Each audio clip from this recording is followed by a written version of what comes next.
Welcome, everybody. I'm so excited to finally be back with another episode. It's been a long time, and I'm especially excited to have this guest today with me. But first, welcome to the Hero's Journey podcast, the sacred space where you can kiss your doubt goodbye and embark with confidence and love on your quest to become the hero on your journey back to wholeness. Together with brilliant minds, we venture into the unknown to reveal and mend what is torn and to patch what is missing. And today, we step into the world of Haley, such a radiant soul, such devoted to her craft and spiritual growth, and it has led her to profound transformation. She's a model. Or as a model in the fast-paced world of New York City, Haley once struggled with chronic anxiety, driven partly by the very toxic pressure and shadow sides of the industry. And in search of healing, she discovered Dr. Joedispenza's work, as most of the guests that have been here on this podcast. And it just spoke to her and, to her craving to healing and inner peace and connection. And she embraced the work fully. She dove deep and she opened her heart and released control. Anxiety began to fade and gradually reconnected with her authentic self. She is very creative and artistic, and she is a strong personality. So I'm so excited that today she's here to tell her story, her journey, and how she came to this place of resilience, grace, and unwavering trust in the divine. So I'm sure it's going to be a very inspiring reminder of how transformative healing can be when we are willing to look inward and let go and trust the process. Welcome, Haley. I'm so excited to have you here. That was a very intro. Oh yes, this is going to be interesting. Yeah. Where did it start, your journey? Where did it begin? Well, I mean, do you want the esoteric or the real answer? It never really began because it never really ends, right? That's the nature of life. But for the sake of the podcast, I'll answer in a more 3D format. But also, I think for those viewing this, if you don't know me, or you've never met me, I do lean on the esoteric side. So I'm going to do my best to keep it digestible here. But yeah, where did it begin? I will say, and for me, I think I define the beginning point of a spiritual journey as the moment you become aware that something's wrong. And that's different than the moment you actually choose to change.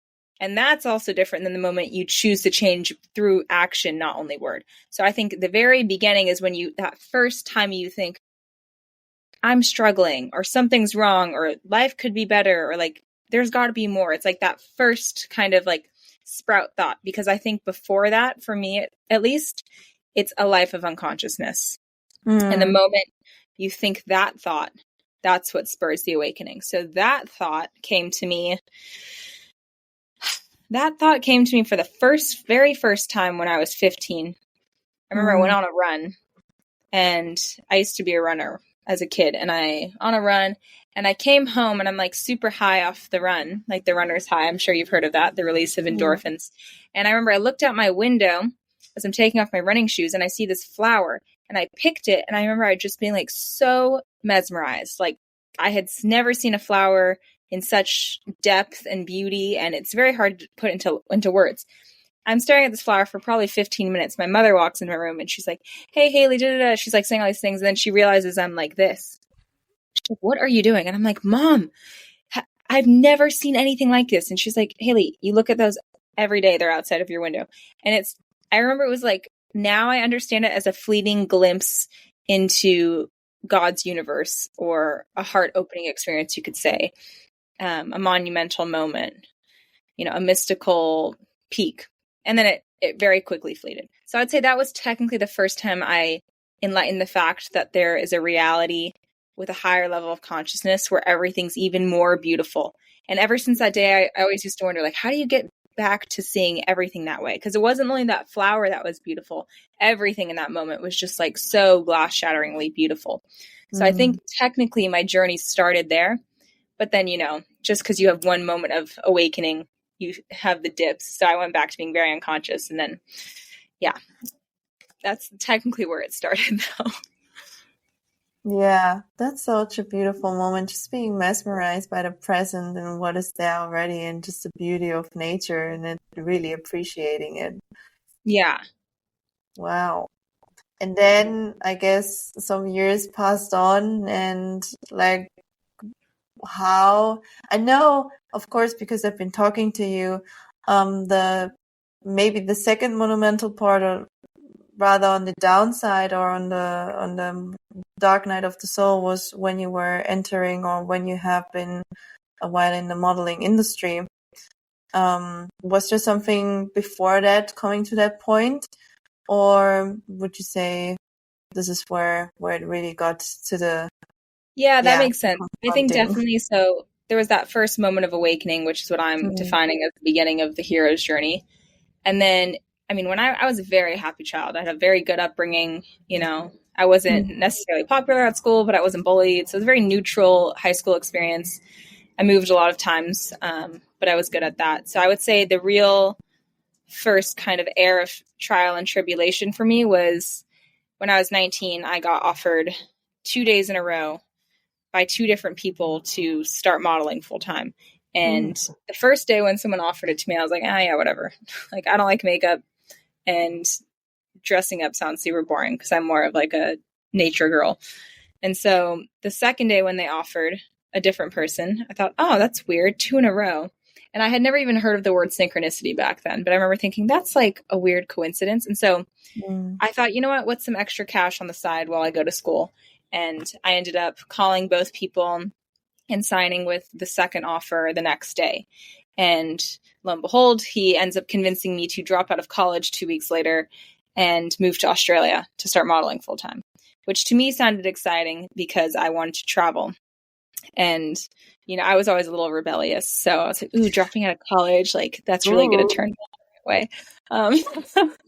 And yeah, I would say the darkness set in and the quote unquote trial set in, because all of this sounded great and exciting and fun and new until I actually got to Australia. And once I really realized, oh, holy shit, I just left all my friends. I just left the known completely. I didn't think at all. I think there's 2 ways to step into the known. An innocence and an unconsciousness, which is what I did back then, and then a knowing, which takes courage. But when you're kind of dumb and innocent, for lack of better words, you just step into the unknown. You don't even think. And I did not think the decision through until I was in Australia, sitting alone in my bedroom. I don't know a single person. I don't even know how to model, but now apparently I'm a full-time model, an international full-time model. I've never done a job. There's no coaching in these kinds of things. You just kind of get thrown in there. And I remember thinking, oh my God, I just spent all the money I have, literally as this 19-year-old, to, come to Australia.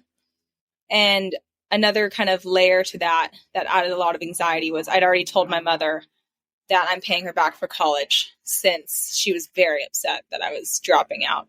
And so I was like, don't worry, I'll pay you back. And, you say something quickly as a teenager and you don't really realize what you're saying sometimes until after it's already been spoken. So I was like a few $1,000s in debt also at this point, and I haven't even started working. So I was like, wow, this is going to be interesting. Breathe. Yeah, literally breathe. Wow. That's so courageous. You go there just in a completely different country, just like, hey, and then like, oh my God. I remember, okay, I also went to Australia, not for modeling, but with backpacking. I remember I was crying nearly the whole airplane flight, because it was a long thought through decision, but it's so hard when it sets in, reality sets in, you're sitting in the flight or in the airplane, and you're like, damn. Or you, in your case, and you're sitting in your room like, holy crap. I have no idea what's coming next.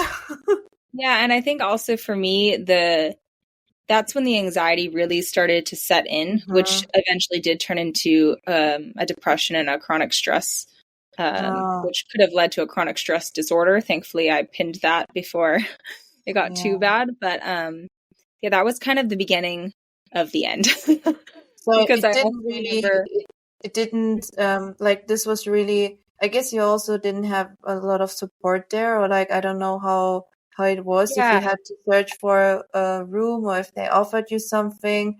But as a 19-year-old in like this type of environment, so this was probably the start of like building up the stress and not really having the environment or people close by you to regulate your nervous system. Is that correct? right. And at this point in time, I was raised with my mom. My parents are divorced. But Mm. in dropping out of college and being like, I'm going to go to Australia and model, totally severed that relationship. She's very upset, lost connection with her, you know. So I have at this point, I'm not really talking to anyone. The time zones are so different that the few friends I have in Hawaii are sleeping when I'm awake. And my agent, again, I didn't know this at the time, feeding me very toxic information, which I'm eating because I'm innocent and dumb. So, I need to lose 20 pounds in a week. Sure. I'll do that because to me, I'm very like, if I have a goal, I'm going to do it. You know, when I sign up for something, it's like, I know what I'm doing. So I was like, okay, I'm going to be a model in Australia. I'm going to be the best model I can be in Australia. I'll do whatever it takes. And again, without it going through my 5% prefrontal cortex, like no analysis was going on. My agent said to do it. I would do it, even if it sounded ridiculous. So I think another reason this anxiety and stress set in as fast as it did and started wreaking havoc on my body and mind was because I was also not eating enough. I was overworking out. I was super stressed out, just trying to figure out how to get myself out of debt. And it was all these forms of stress in conjunction with the no emotional support that really got me to go into that downward spiral, like really quickly. Yeah. Well, that sounds like a nightmare, to be fair. Yeah, a little bit. So by the time like end of 2019 came around and I'd been modeling for maybe 4.5 months at this point, I remember it was time to go home for Christmas. And it's funny because I was excited in the sense that I was like, oh, I'm finally going to be around people. But also, you know, I was scared because at this point I'm now severely endowed in my eating disorder. You know, I'm super anxious, hardly sleeping. I'm abusing alcohol at this point, abusing drugs at this point, which up until becoming a model, I had never really dabbled with. I was a really good kid. And so, yeah, I was really hesitant to go home, but I had to. And I remember as I'm leaving Australia to go back to California, my agent calls me and says, oh, by the way, you're being relocated to New York City. And I remember at this point, I had like just made a few friends who weren't the best influence on me, honestly. Not blaming them, just I take full responsibility for my actions. But yeah, I remember thinking like, oh my gosh, I finally made friends and now I'm being relocated. I'm going to have to do this all over again. New city, new scene, new people. Like I was just so upset because again, I never crossed my agent ever. If he said to do something, I don't even question him. I just do it because I was kind of subliminally scared of my agent, which is ridiculous now that I think about it. Was he close by somehow, or was he only calling you So, or contacting you via only through mail? the phone. And at this point in time, I've still never met him. I still had not met him in person. He scouted me through a person at my college. This is actually a crazy story. A guy in one of my classes had a crush on me. He's friends with this guy who's a modeling agent. He's like, oh, look at this girl. Like, I have a crush on her, like, whatever. And he's like, oh, you should scout her for me. So that's how I ended up getting scouted through him. So every day he's calling me, telling me what to do. I've never even met this man. But for some reason, I'm allowing a 35-year-old married man tell me what to eat, how to work out, where to live, and what to do with my life, and how to dress. Like, just, there was some really wild manipulation going on. Damn. And Yeah. how was it about like the money situations? Like, did they pay, like, did you receive a regular salary? Was it per job? Like, did they take care somehow like of your needs in a way? Yeah. This is something, again, since I'm 19, I'm dumb, naive. I just heard I can travel. I don't really think about any of this. And so what I didn't realize is they were forwarding, like when I moved to Australia, they bought the plane ticket, they bought the house that I'm going to live in, or rented it, I mean. But I have to pay them back. And so I'm like in debt. So they're like I'm racking up debt basically. And the way modeling works in general is you're technically an independent contractor, which means, I could be a model in New York City living there, but I'm on the website. And if the client goes on the website, I want to book a model, okay, with green eyes. She pulls up all the models with green eyes. I like her. Don't like her. So the client picks. So I could be living in New York City for a year, on a modeling website. But if no one picks me to do a job, I don't work at all, which means I don't get paid at all. And if by chance the client, like say Nike wants to book a model with brown hair, goes on the website, oh, I like the way Haley looks, I'm going to book this girl. Then I now make money for that one job. But you have to keep getting chosen. So it's a very dicey industry because you can coincidentally make a lot of money, or you can make literally nothing at all. You can work every single day for a week, or you can not work at all for 2 months and then kill it the next year. It's super unpredictable. Wow. Well, thank you for so sharing luckily, insight. That's a lot of existential stress, no emotional support, no healthy environment, not really contact or with your family because of the time delay or difficult probably to contact. And then money is it is a stress factor because it's the thing that we exchange values. It's an important thing to have. And luckily back then I wasn't stressed about money because I don't think I really understood. I actually think back then I thought my agent had bought me the ticket and got me the place to live. So I didn't realize I was racking up debt, which is actually good now because it didn't stress me out. And so I had a very abundant mindset. I think I get that from all the years of doing track and field growing up. I did competitive track, but I have this very competitive mindset. I just saw it as same as a race. You train, you win the race. Okay. You want to be a supermodel, you train, you win the title. And so I was actually very successful very early on, very quickly.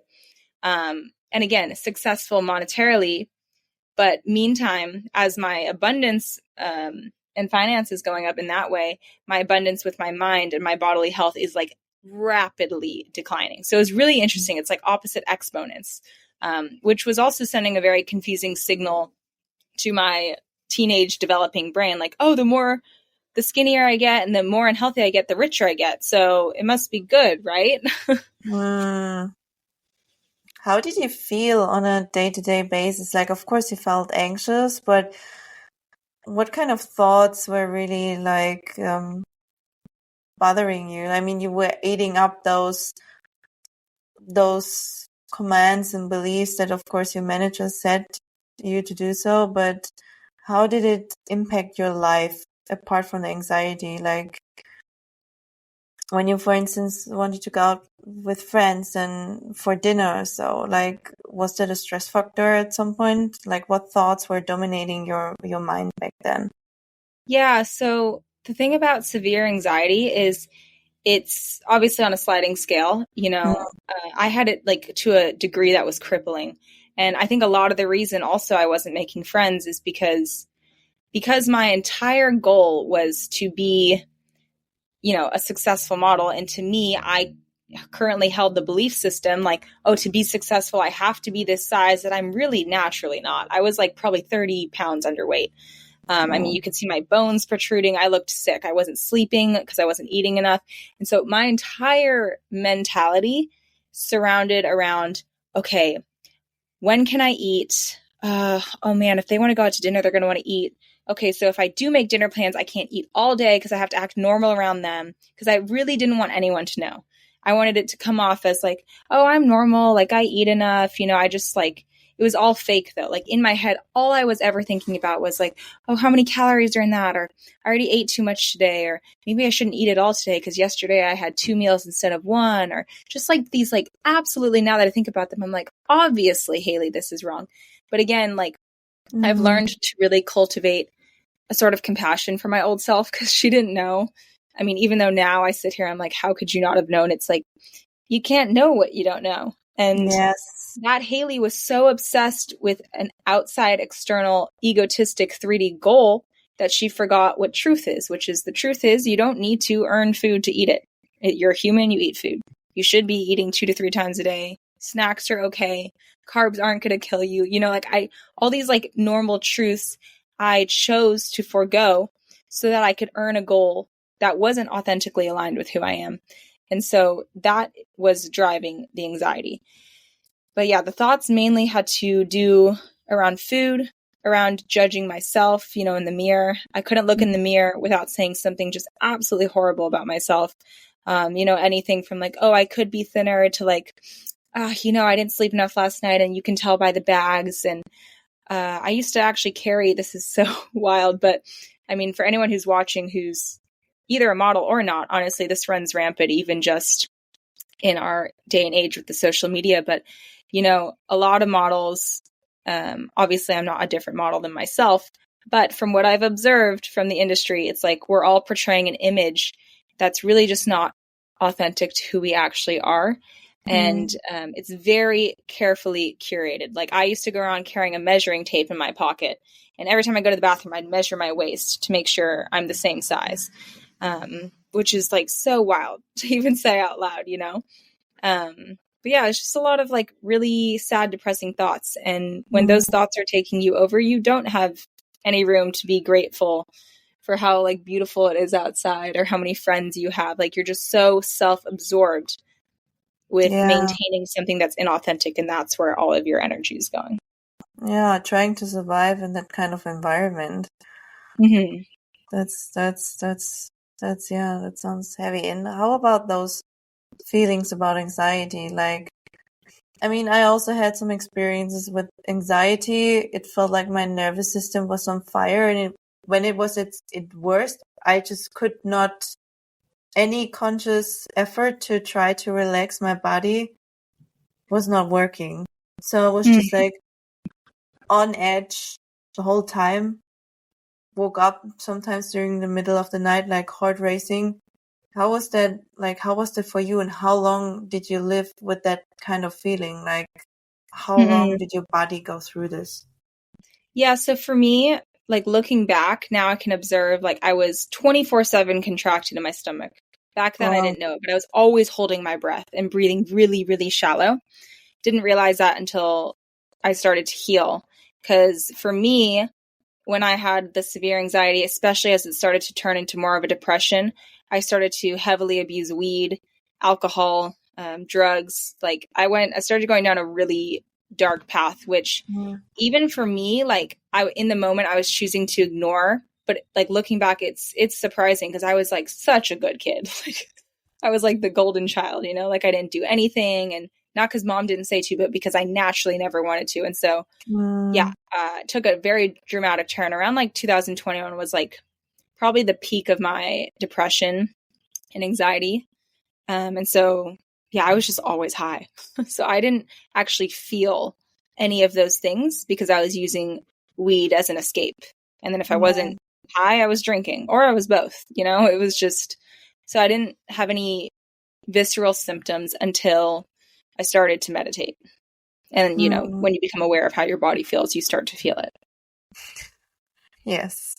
And how did you come to, like, when was the point where you said, okay, or when did this like meditation or any type of this like kind of self-awareness or like work on healing, how did this come into your life? How did you stumble upon it? Was it like, did you reach a point where you had like a real breakdown where you thought like, okay, I have no energy to continue this way? Because I mean, it also consumes a lot of energy to escaping your anxiety through harmful behavior, or simply trying to within the survival mechanism or within the survival mode that your body was in, trying to please this industry because you wanted to survive in there and you wanted to make it. Where was the point where you said, I can't do this anymore? Like, when did you start to feel what happened? So, yeah, it's interesting because for me, like, again, it's like sometimes you got the lows, the highs, the lows. There's been a few like really monumental points for me. Okay. And I'll say the main one was in late 2021, like probably October 29th. or the 28th. I forget which day exactly, but this is like the peak of my sickness, peak of my sickness, but I'm still completely unconscious that I'm sick. Like at this point in time, I'm refusing to become aware of the fact that I'm sick, but I'm highly abusing drugs, alcohol, super anxious, super depressed, but I don't even know it. And I went to a health office in New York City, and I was going for cryotherapy, which if you're not familiar with what that is, it's like a cold chamber you walk into for 1 to 3 minutes, and it's so cold and it's supposed to like help your muscles recover. And so I was overworking a lot at this time, overworking out. And so I was doing a lot of like muscle recovery stuff, which now I realize is completely obsolete. If you're not taking care of your body properly, you can do all the biohacking in the world and not get anywhere. But anyways, I was in this health office doing that. And then they had a sign that day that said the vitamin IV shots were half off. And so they have like the vitamin IV drips, which is another wild biohacking tool, right? You hook yourself up to an IV and get like vitamin B into your arm, or you can take a shot at a doctor's office. And so I told the lady, I'm like, look, I want one of these, half off shots of B12, but I'm scared of needles. So I just want to like warn you, I might faint, but I'll wake up if I faint because this happens to me. Like I'm just scared of needles. And so she's like, okay. I literally had just warned her. Right as she's about to give me the shot, I remind her, just so you know, like I'm already starting to feel myself get faint. She gives me the shot, and she gave it to me while I was standing up, which to this day I still don't understand. She gave it to me standing up. After she's done giving me the shot, I'm like feel my like life coming out. I'm like, yeah, I think I'm gonna faint. And I told her that. I remember the last thing I remember is I think I'm gonna faint. I fainted. I hit my head on a granite countertop and then a cement floor. And I don't know if you can see it in the Zoom call. I have like a little gray streak right here where I hit my head. Oh, wow. But basically I passed out and I had what I now understand to be a near-death experience. And I am in this like tunnel of darkness, and there's degrees of separation still. There's me, there's entity 1, which I'm going to call it, and entity 2. But not like alien entity. Like none of us have faces or names or even mouths or, anything. And we're communicating through the mind. And I know I'm me, but I don't know I'm Haley Snyder. I just know I'm individual from, thing 1 and thing 2.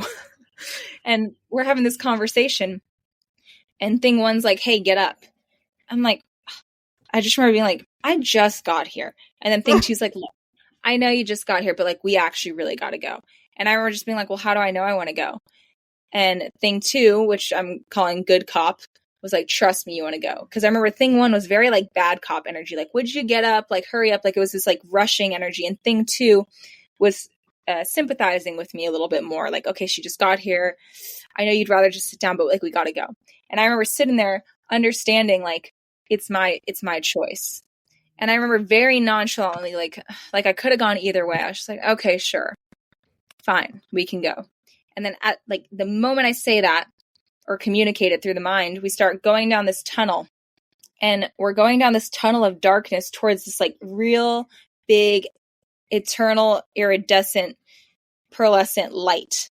And it's like the most euphoria I've ever felt. And the faster we go, the closer we get, the more excited I get. Like just literally the most euphoria I've ever felt, Anne Sophie.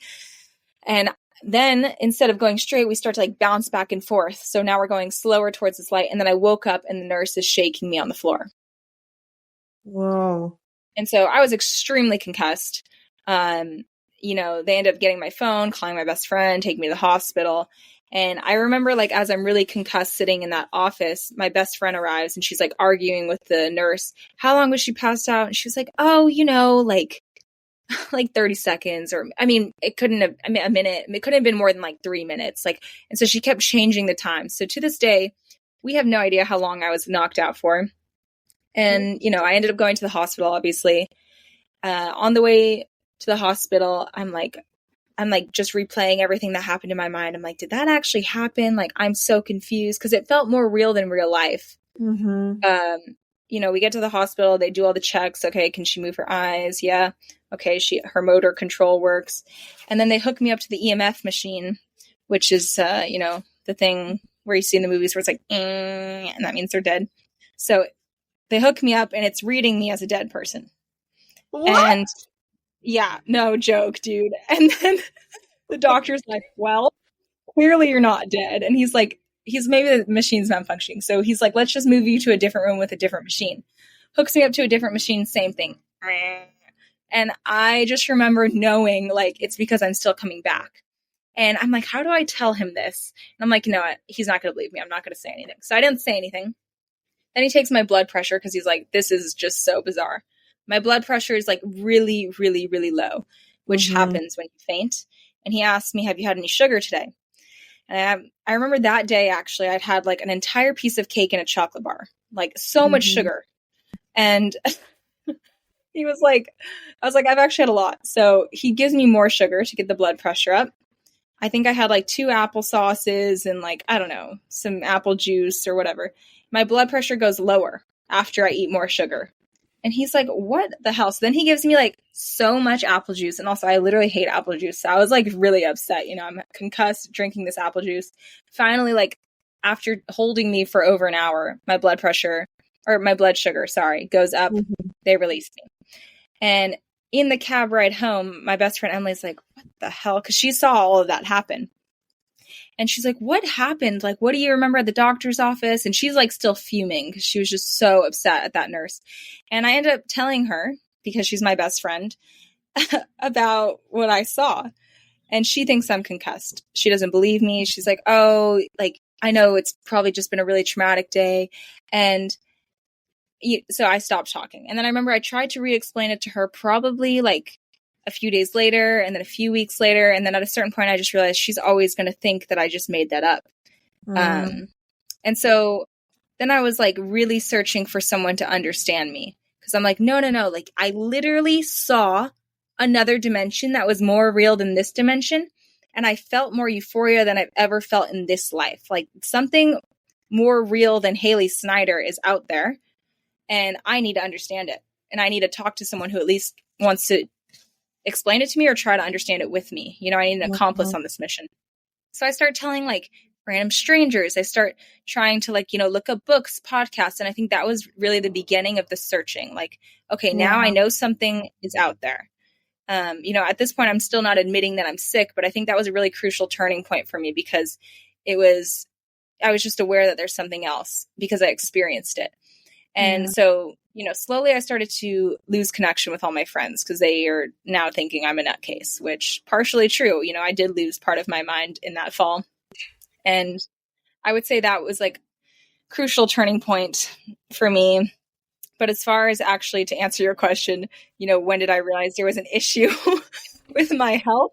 That didn't come along till much later. I ended up, after hitting my head in that late 2021, I ended up moving in mid 2022, tried to quit modeling and become a nomad and just find answers to like life, really. And yeah, after a few months of doing that, I ended up repeating my cycle, going back to New York City, back to modeling. In late 2022, lost my mind again. I was like, I need to find answers.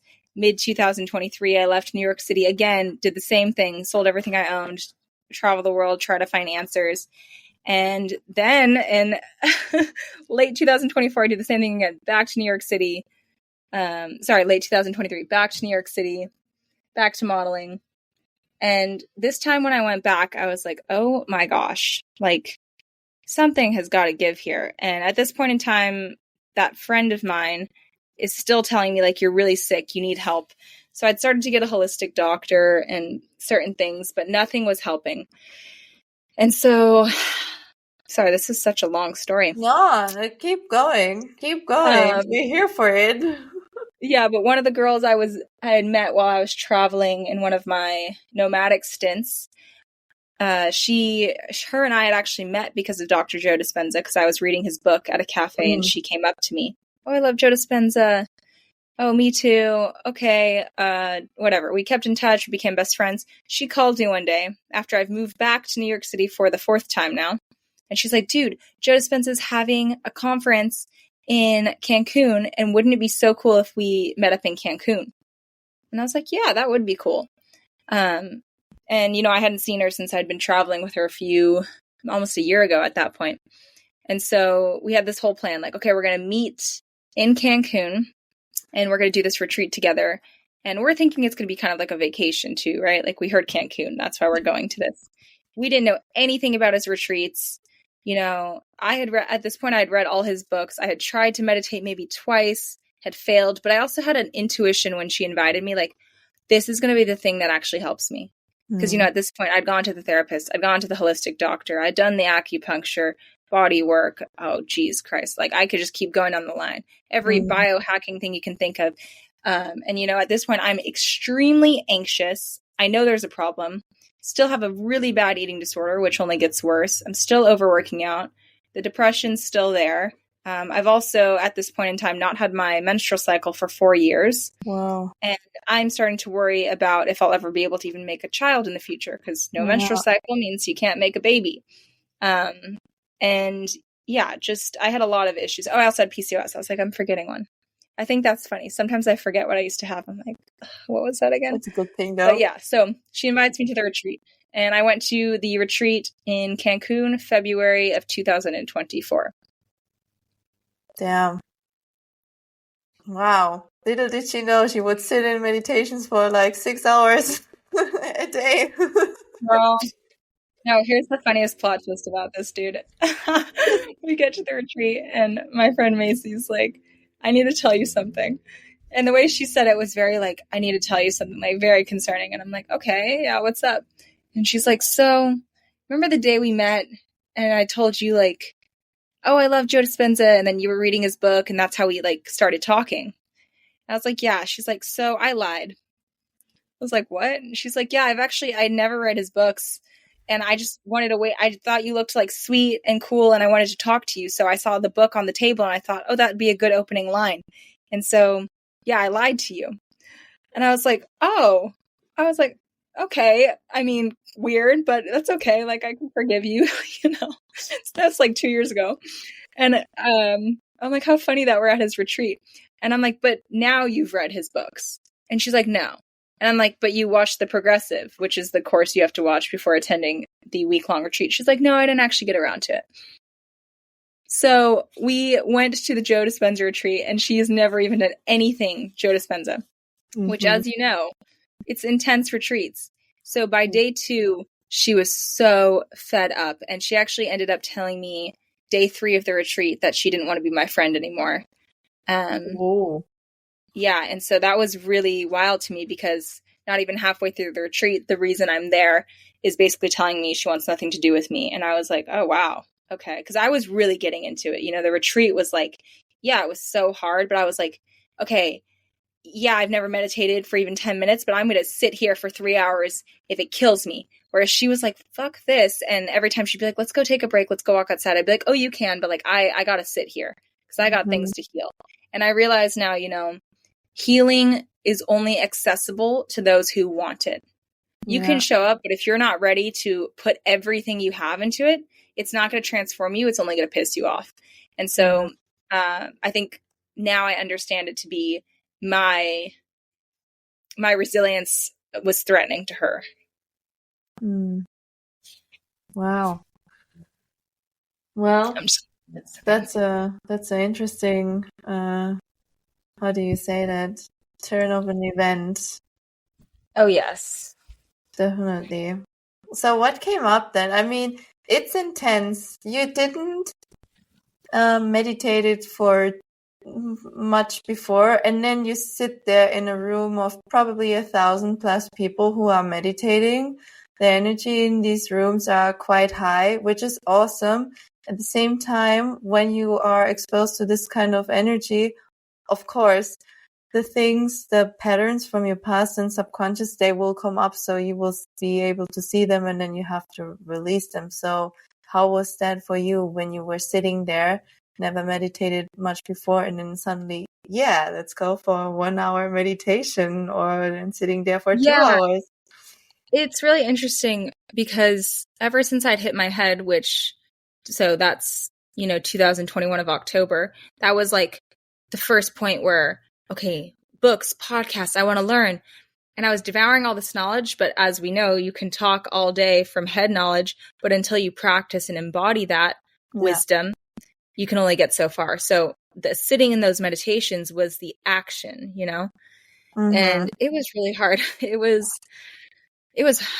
so hard, but I remember it must have been like day 2 or 3. It was right before she told me she didn't want to be my friend, where I had a really transformative meditation because for the first time, my mind went blank. I had no thoughts. I felt peaceful. You know, when he said to open your eyes, open my eyes, and just no thoughts. And I remember telling it to Macy at dinner, which I think was the final trigger. Because I was telling her, like, I had this beautiful experience, and she's like struggling to get into it. And so, anyways, I think after I saw that first meditation work, that gave me all the motivation, the hope I needed. And I was also aware through all the texts I'd read before, like, you know, healing's not linear. Just because you have one good meditation doesn't mean you're enlightened and healed forever. And so I was aware that the hardship wasn't over, but I was also aware of the fact that the healing had more than begun, and I was starting to eat the fruit of that. And so I was really fired up. And maybe day 4 of the retreat, maybe day 5, it was in the middle of the night. I remember I woke up and I was so like peaceful, and I'd had this dream, which I don't even remember the actual contents of the dream. But I remember waking up and just like knowing I was healed, like just knowing. And Dr. Joe has talked about this, you know, this like deep gnosis. And I remember I went out to the beach at like 3:30 a.m. and I wrote Dr. Joe a thank you letter. And I just like stared at the stars. I think I saw a UFO. I don't know. It was an interesting like morning. But yeah, I remember the rest of the retreat, I walked around like I was that healed person because I really felt like I was. And I was already saying thank you to Dr. Joe for my healing. And then the day after the retreat, I actually ended up meeting a guy there. So we ended up like dating for a long time after that. But the day after the retreat, him and I are going around in Mexico, and I get my period for the first time. Wow. In like 5 years. Wow. So, and I remember when I got it, biohacking. And probably still like before the event, you were still having troubles with anxiety and like eating disorders. Oh, yeah. And so the interesting thing is, you know, right before the retreat, I still had the eating disorder. I just everything. By the end of the retreat, I'm eating like semi-normal. You know, at least I'm eating 3 times a day in front of someone, which for me was like a monumental leap. I mean, before the retreat, there were still many days where I wouldn't eat at all, or I'd eat like just like tiny bits, or I'd get really anxious, especially in front of people. I used to not be able to eat in front of people. And so, yeah, by the end of the retreat, like I'm going with my new boyfriend to like a Mexican restaurant and eating a taco. And like, it was like, who am I? And, yeah, it was great. It was amazing. And then reality set in, right?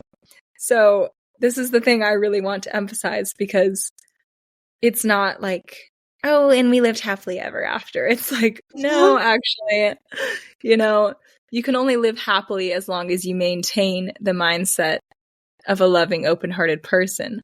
Yeah, I went back to New York after an extended week of Tulum vacation with my new boyfriend, and we started to do long distance at that point. And yeah, I mean, I was still a model, still working in New York City, still had the same agents, but now I had a period.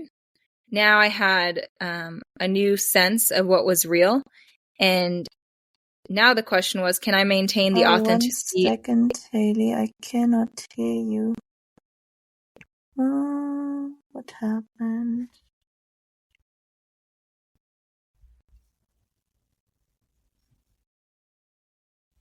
I didn't touch anything. Can't hear me? I can't hear you. Wait, maybe.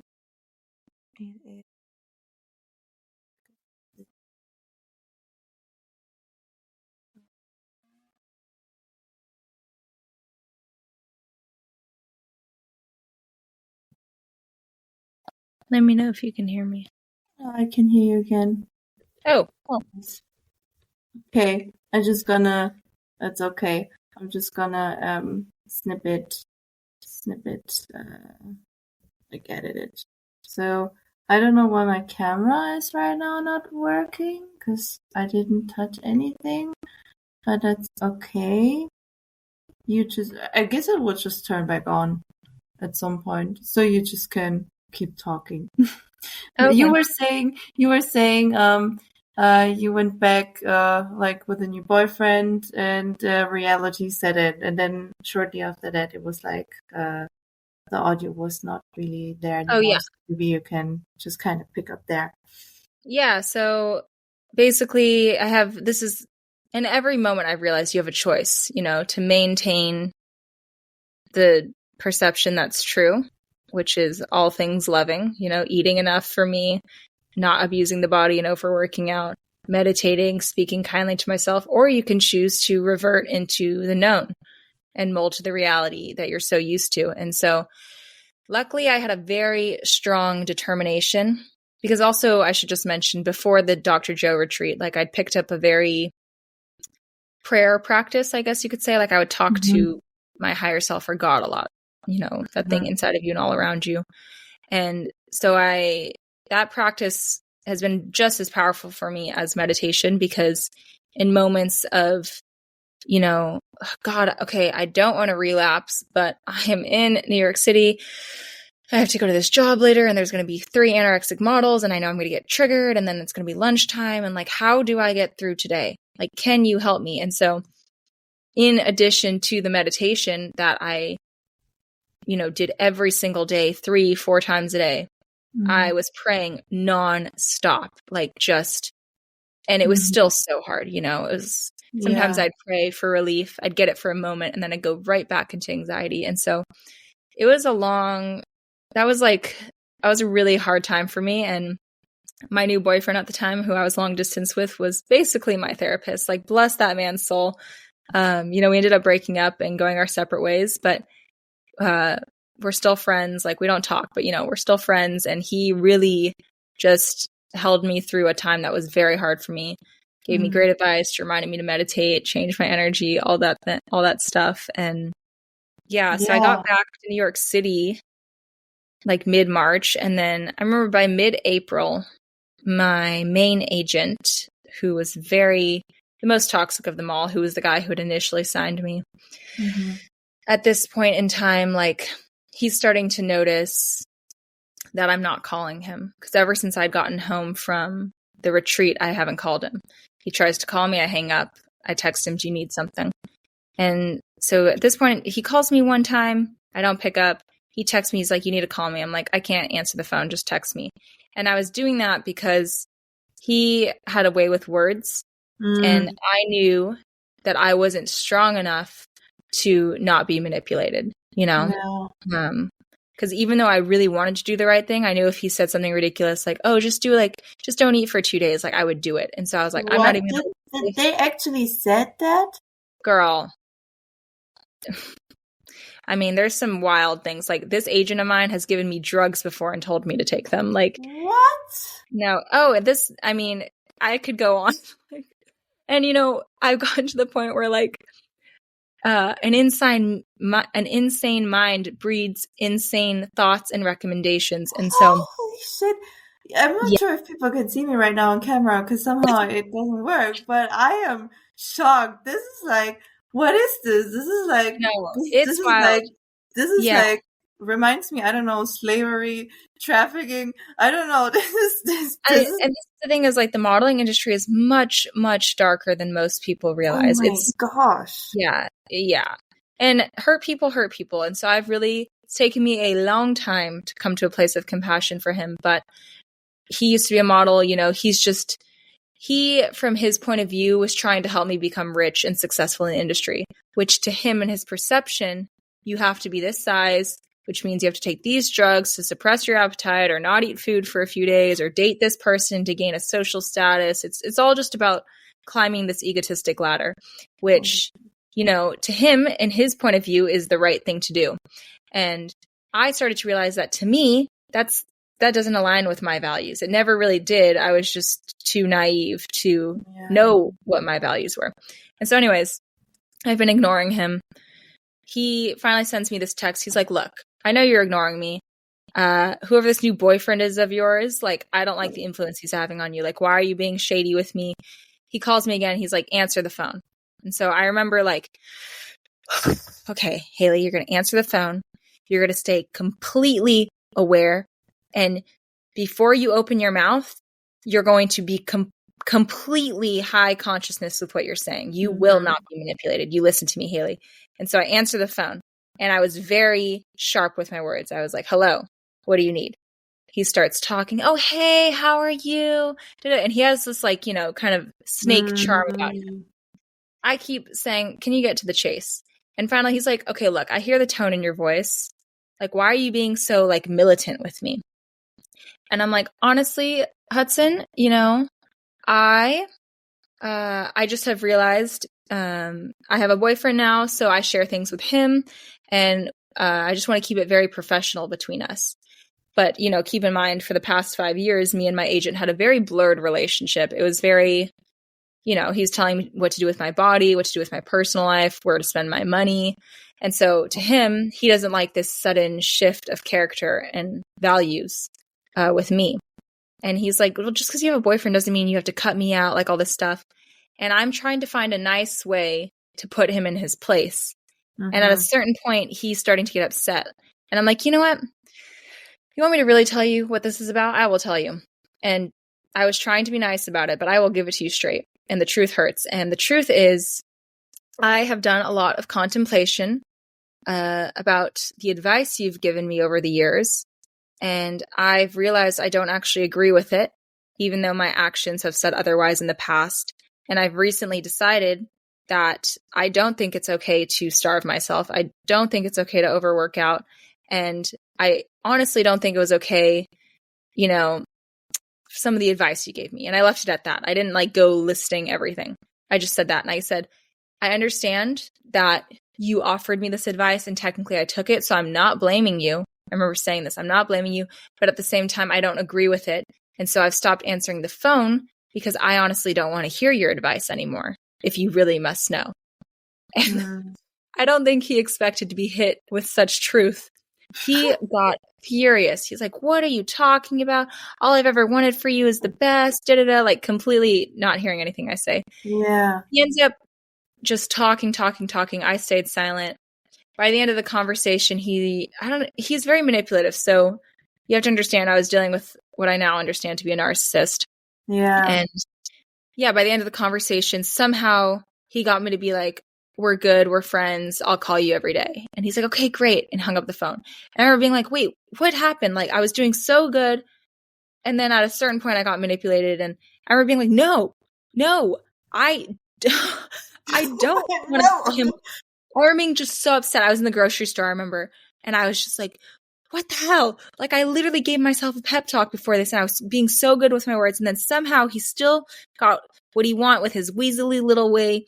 And I was like so upset. And Sophie, I was like angry. And anger is not something I often express. And I remember being like, this is not how this is ending. And that night I went home and I wrote a long letter addressed to him. And it was basically explaining like, no, this is what I meant on the phone, which is, you know, you say you're my agent and my friend. Well, here's my definition of a friend. A friend is someone who truly wants the best for the other person and does everything in their power to spread love and light and good advice and good values. Friends have aligned values, right? Someone who likes soccer plays with someone else who likes soccer. You know, someone who plays basketball doesn't play with someone who plays soccer. They're not playing the same sport. I was like, we're not playing the same value alignment. And so if you want to be my friend, here's my values. If you can match those, that's great. But in my set of values, in Haley Snyder's set of values, you're not allowed to tell me what to eat, when to eat, why to eat. You're not allowed to tell me this, that. You're not allowed to give me drugs and tell me to take, like, I listed everything out since I was like, this needs to be very clear. And at the end of the letter, I said, if you think you can change your values to mine, great. I don't expect you to. I'm not asking you to. But since you are insisting on being friends, here are my boundaries. Either you come match them or I'm out. We're not friends and I'm dropping you as an agent, because that's where this has come to now. And I was like, it was an all or nothing for me. I was like, either we are actually friends, you change your values and I stay with your agency, or I am gone. And I sent this entire letter to him, his wife, and the agent's assistants. And Wow. it was pretty bold. And I remember thinking, wow, his wife is about to like see all the horrible things he's done to me over the years. And I come to find out she knew about everything. What? They told the assistant that I was lying. And basically I ended up receiving a pretty wild letter from his wife. You know, we've done so much for you, all this stuff. Like, how dare you? We're willing to like work past this and still have you sign with the agency. But like from now on, like you really owe Hudson an apology. And I replied to her and I was like, I'm not giving Hudson an apology. And I'm also not asking you to stay with your agency. I'm telling you that I'm dropping you. Because the one thing about modeling is technically the model's an independent contractor. So the model can drop any representation, any agency. And so I told her, I'm like, I'm not asking you.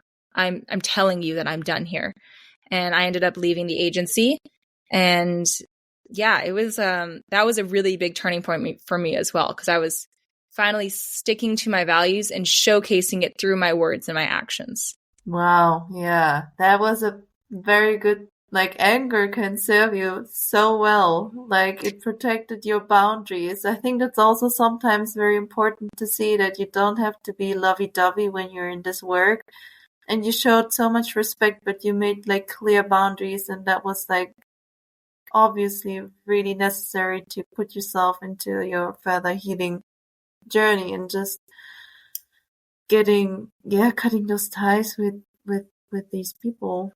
Wow, I didn't know this. This is the first time for me as well that I hear like the very detailed story, and I know that you're a strong personality. Like that is very intense. Wow, that is I so much respect, and like this is so good to hear. Maybe also for these people who have troubles setting boundaries. I think you did that so beautifully, like still being respectful and also taking full ownership of your choices and decisions that you made in the past, because there's always like, of course, it was not okay for him to act this way. At the same time, you took these recommendations, you took them because you didn't know better, and no one should blame themselves for what they did in the past. And then it just comes to the point where you have to take responsibility, and not in a blaming and shameful way, but like, hey, I didn't know any better back then, but I'm still have the right to make a different choice today. Right. And I think one thing I want to say about that is like, it's important to really understand it's no one's fault. You know, it's not his fault, because again, he is just doing the best with the level of consciousness that he's at. He used to be a model. This is what he learned. This is what he's passing down. It's not my fault because I was innocent. I didn't know any better. I was naive. So it's no one's fault. And again, this speaks to the nature of God. God is not this condemning, judging, like whose fault is it? It's no one's fault. It's not my fault. It's not Hudson's fault. It's just how it is. It's just evolution growing. It's just a stressor presenting itself in order for us to all expand, for me to practice giving compassion. And eventually that compassion will hit his heart and he'll start to spread it in his own way. And so I think that was also a big lesson to me that I always try to remind myself of. It's literally no one's fault, but it is someone's responsibility to evolve. So who wants to volunteer? Anyone can step up and be the bigger person or be the more evolved person. So it's no one's fault, but who would like to take the responsibility? It's an offering. And it sits on the offering table until someone chooses to claim it. And I really think that's what self-growth is. Where can you claim responsibility? Wherever in your life, Haley, you can claim responsibility, that's your next evolutionary step. Yeah. And so it's really a gift to yourself to do that. Yeah. I think that's also very helpful that you said, like, it's no one's fault. If you're like in a situation where you're currently in a difficult situation with another person, like Katie said, they're doing the best with the level of consciousness they have, and usually the anger that you feel is more directed against this type of energy or this action of behavior. instead of that doesn't mean that the person in itself is like the devil impersonated. No, they act upon their unconscious patterns and what they learned and what they experienced and what they think in their head is right based on experience. So maybe it helps you, for someone who's listening to this, when you feel anger and when you feel those intense emotion, that is, first of all, validate your feelings because they show you where are your boundaries. At the same time, it's mostly directed against this type of energy and what the person is showcasing, and not the person like in directly. And that might help you as well to find compassion and forgiveness and to overcome this event that you had with this person easier. Mm-hmm. That's at least how I find it for myself sometimes. Yeah, I feel like anger, because anger, this is another thing, again, what you said, like, don't suppress it. Definitely not. Because anger is there. It's there for a reason. Everything happens for a reason. You've heard that, right? So I realized anger comes up in a person because subliminally you're actually who you are on the inside, not the ego, not Haley Snyder. Who I actually am, my soul, is trying to get my attention. It's like, hey, I'm in here. You've been betraying me. It's like sending all the alarm bells off. And what you're supposed to do with that signal is not dump it onto another person. Oh, well, it's because Hudson's the devil, or, whatever. You're not supposed to use that signal to just dump it on someone. You're supposed to use that signal to remember, the reason I feel this way is because my soul is trying to tell me that my current actions are betraying who and what I actually am. And it's a call for realignment, reattunement. And so the only way you actually realign or reattune is not by blaming someone else who hurt you, who took your money, who didn't pay your loan back, who crashed your car, who told you to take drugs. Like, pointing fingers does not fix the alarm bell. The only thing that unsounds the alarm is when you yourself, as a localized point in density, whatever your name is, Haley Snyder, starts to change your actions to align to who you actually are or what your soul actually is. And in that moment, the way I changed my actions tangibly was I set boundaries and I said, no, this is not what I stand for. And I'll show you I don't stand for it by dropping you as my agent. And so that's the only way to actually truly authentically diffuse the anger, turn the alarm bell off. The moment you cast it on someone else, that alarm bell is going to still be in your system and it's still going to sound because you haven't actually changed. Yeah. That's how I see anger, at least. Yes. Oh, that you put that just so neatly and perfectly. That was thank you. That was amazing. No, I think that's so important to understand and to, because also there's like a lot of this manifesting that people want to pursue and want to master, which of course is amazing. And it says, oh, you need to be a high vibe and you need to be like, your energy needs to be high, but you don't get there by suppressing your emotions. They're here to serve you. As Heidi said, they are signals, and then they have more wisdom underneath them. And when you unlock them, you naturally step into a more peaceful state of mind because you're actually coming closer to your more authentic self and to your higher self. So please, at this point, please don't suppress your emotion. I guess journaling helps. Were there any practices that you did apart from meditation just to integrate all of that, what you were experiencing? And also maybe in meditations when you were having some insights, were you doing something else outside of meditations to just like really integrate it and embodiment? Because sometimes we know, but we have so much resistance to take actually the steps that are necessary for us to move forward. So how was that process? Yes. So there's a term called svadhyaya, which is Sanskrit. It means self-study.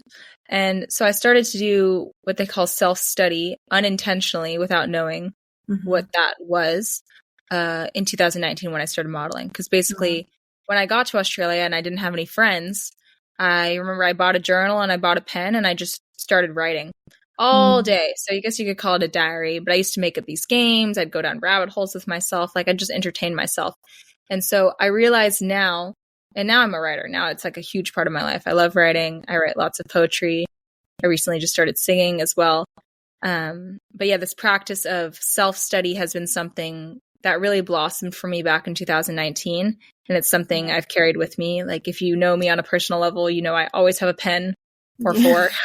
I always have like a few different journals for a few different topics. And I love to read and study. And so, yeah, in conjunction with, you know, journaling, there's many ways to journal. I would do that. And then I always am reading something self-help or esoteric or religious or spiritual based. Love to read and kind of, for lack of better words, psychoanalyze text in accordance to my own life view. And then, of course, meditation, which started on, you know, that retreat in February 2024. And I've never missed a day since.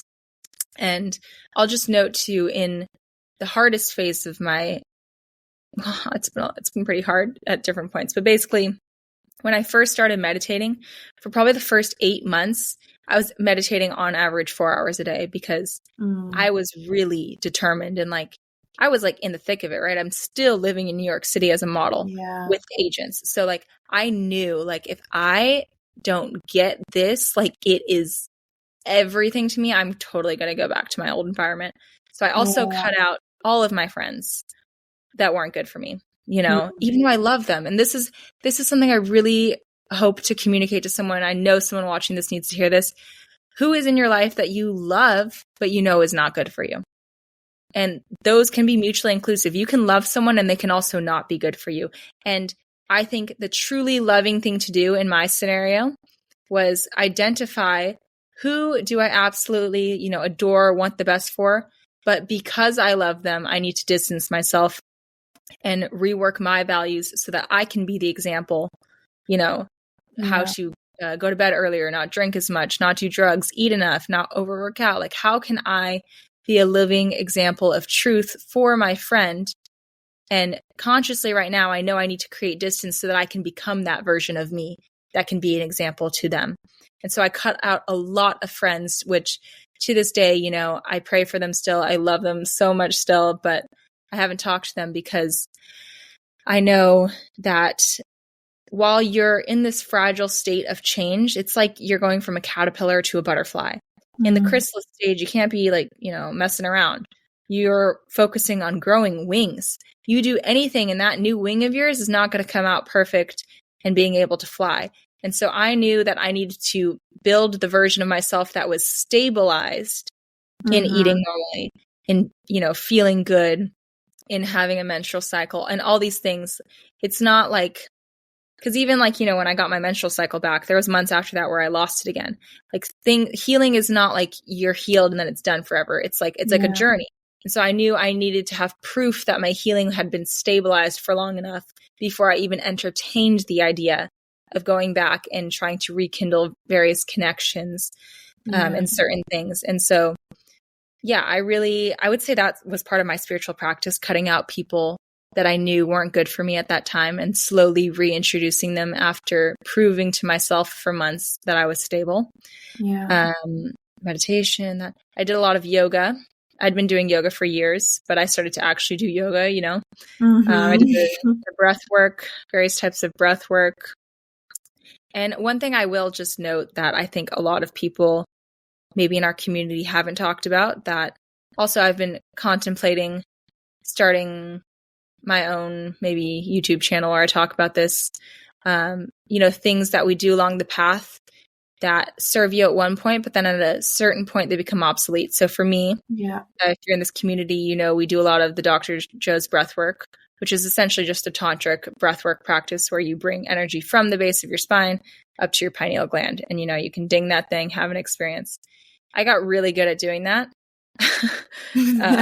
which sounds great. You know, I was having mystical experiences all the time. But I actually did end up, I think, calling in too much energy and feeling extremely ungrounded for months. And so at one point in time, it was part of my spiritual practice to do breath work. Now, currently, I haven't done breath work in months, and that works perfect for me. So another thing I'll just note is, from what I've observed, just because something has worked for you in the past doesn't mean it's always going to work for you. It doesn't mean it's also not going to never work for you again. Maybe in like a month, I'll start doing breath work again. But I think part of the self-awareness journey is constantly assessing what's working right now and respecting that, you know? So if yoga's been working, but then one day I find, oh, it hasn't been working for the past 2 weeks, that's okay. Give it a break. Try going on a walk instead. And I think being open to the change is being open to the unknown, which is being open to evolution. Yes. Yeah. Change is the only constant in life. We have different seasons, and thank you for saying that. I'm honoring this as well. The breath at some point was making me too airy, too I don't know, too energetic. So I focused simply, which you probably could never have enough, is just like a heart opening meditation, just like focusing on your heart. Oh, I love that. This is the best. Like, this is really, for me, the foundation, the most important thing, focusing on my heart, grounding in my heart, and just, from there on, everything else is getting easier. And I guess the only other modality I think I missed, which again, it's funny to call this a modality, but over the years of my healing, it actually started with I needed to borrow money, and I refused to call my mother because, as I explained, she was upset that I quit college. So I called my dad, who I wasn't raised with, and I asked if I could borrow $800 back in 2020. And in the 2 weeks that I was borrowing his money, I remember thinking, I should be, nice and like at least call him every day while I have his money.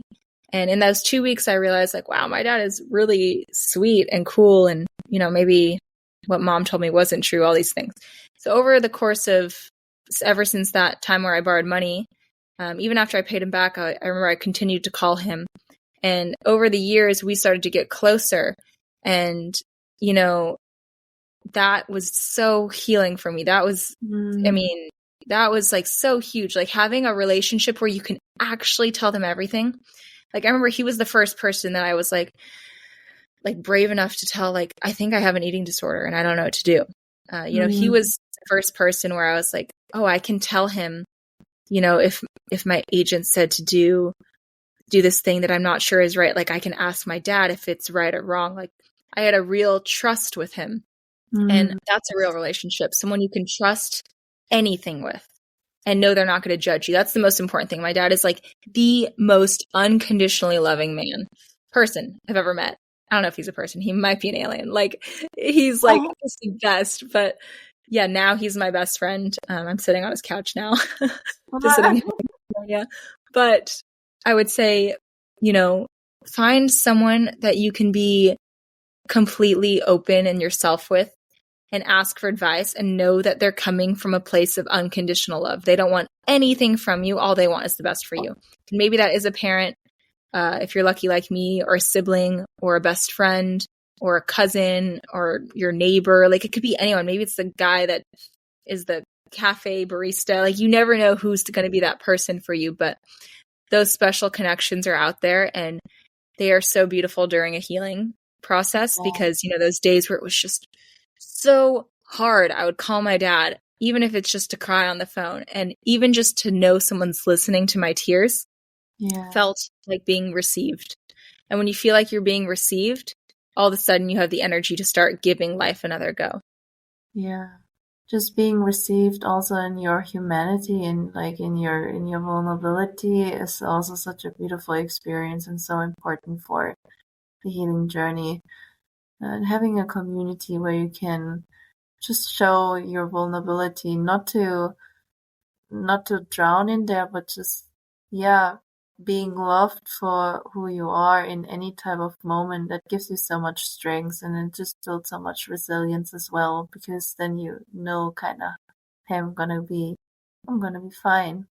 Like, it's not as horrible if I am this way for a period of time. It's gonna pass, and I have people that support me and love me. So, that is wonderful.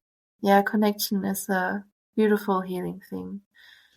It's, I guess, the most beautiful gift, just being able to connect with others and just really loving each other and just like being there for another and just having connection to other human beings. Just, yeah, family, friends, whatever it is. Yeah. Yeah. That's beautiful. Turned out that something very wonderful came. Like, when you look back, as Dr. Jill, some things as well, like the unknown or like the most, what does he say, chaotic things, they turn to be a present in disguise or opportunity and gifts in disguise. Well, even now it's like, you know, I mean, what I do now, I couldn't do if I wasn't a model that struggled for so long, ironically enough. You know, now I use my time and energy. I actually still model, still on the side. I decided to go back just to prove to myself I could do it in a way that was healthy and authentic, which has really been now, ironically enough, one of the more empowering things I've ever done. Wow. And actually, I remember having a conversation with you about a year ago about the nature of, because I remember you were the one who actually made me realize this, that modeling in and of itself is not good or bad, and it's all about the intention you come at it with. So I did take a break from modeling for a while, again, to become stably healthy before re-entering a place that used to trigger me. And so now I model on the side still, but with my other free time, I mentor mainly models, also just regular people, you know, that aren't in the modeling industry, but on how to have a healthy mind and body and navigate through the world. So, you know, people with eating disorders, body dysmorphia. I started studying neuroscience and psychology so that I can start to help people that were just like me, who really, you know, want to be better and want to show up with more confidence that's real, but they don't even know where to begin. And I think also just through observing the power of being received with open listening ears, like I really feel called to provide that to others. So now I do, I guess for lack of better words, like a mentorship program with that. And that couldn't have come into fruition if I didn't have all this experience, you know? So, I think that's really beautiful and interesting. That is very beautiful and interesting. You know, I'm excited to see where your journey is gonna continue and just, I think that was such a wonderful, thank you for telling all of that.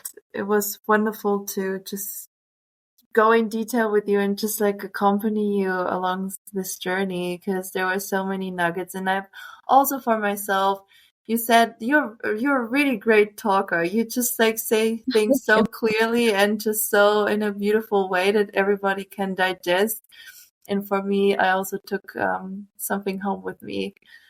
So thank you so much for sharing your story and sharing what you do and where you came from and all the gifts and the light and the shadows of it all. That was absolutely beautiful. That was amazing. And usually what because the podcast is called The Hero's Journey, right? So when the hero comes back, usually he brings something back to his community. You were saying you're doing this mentoringship or something. Like, do you have just an overall,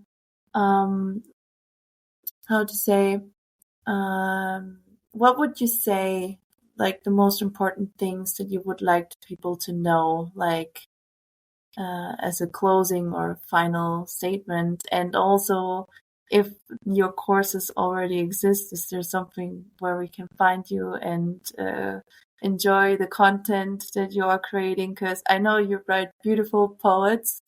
You are very creative.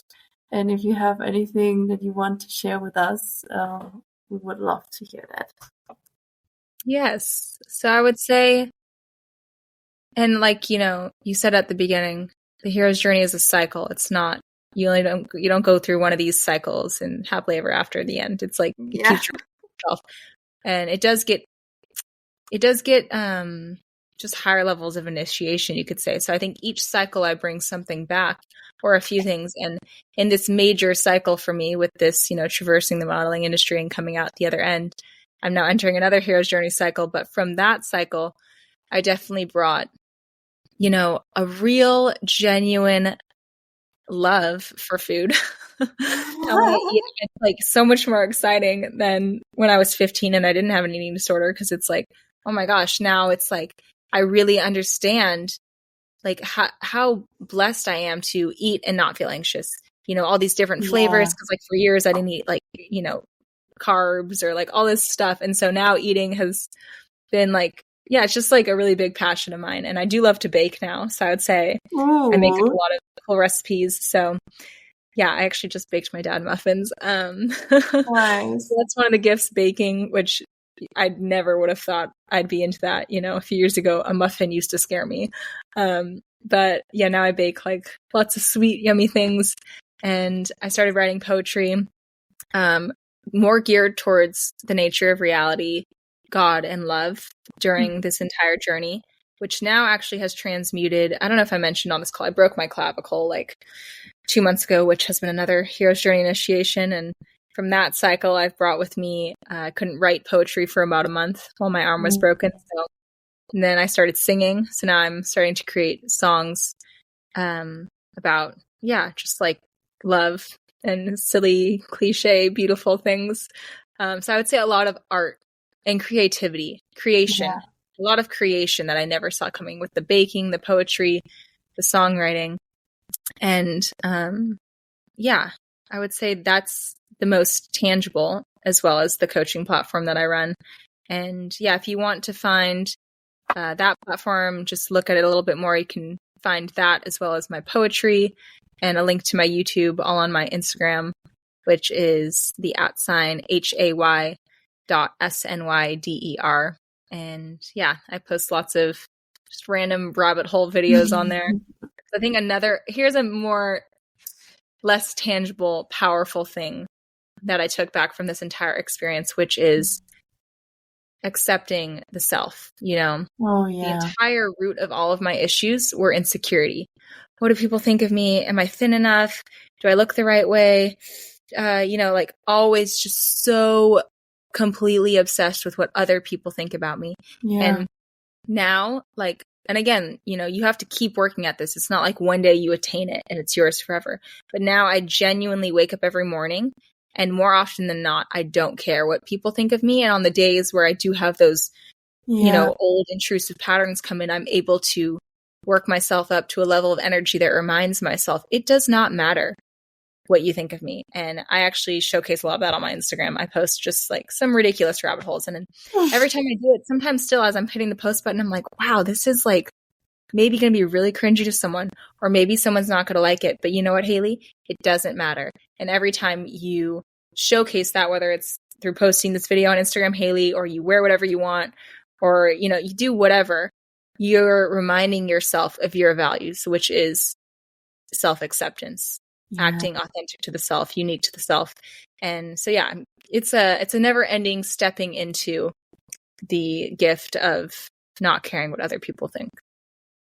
Beautiful. I definitely also gonna link everything down in the description so you can find it very easily. And I was I'm one of the lucky person who once received a poem from Haley, and I just can say it's just so beautiful. She puts a lot of, I don't know, it's just like divine flowing through her. I loved every bit of it. Watch out, if you get too close to me, I'll write a poem about you. So go check her out. And thank you so much for sharing your light and your wisdom. I love how during this whole journey, what I actually took from me is also accepting that healing might not occur right away, and that you have to protect your vulnerability at some times, or just like yourself from certain people and from certain situations, to a point where you are ready to face them.